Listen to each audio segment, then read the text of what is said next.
کس کس اور کن کن صورتحال میں نماز استخارہ پڑھی جا سکتی ہے؟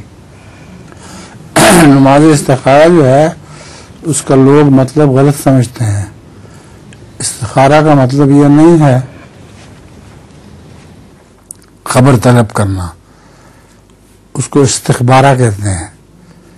استخارہ سے مطلب ہے خیر طلب کرنا. تو ہر مہم اچھا کام جو کرنا شروع ہو اس میں اللہ تعالیٰ سے خیر مانگنی چاہیے. تو دعا استخارہ کا یہ مفہوم ہے. اس میں بیاہ شادی کی شرط نہیں ہے کہ صرف شادی بہت استخارہ کرو. ہر کام شروع کرنے سے پہلے استخارہ کر لینا چاہیے. اس کا مطلب یہ ہے کہ اللہ تعالیٰ اس کام میں خیر رکھ دے.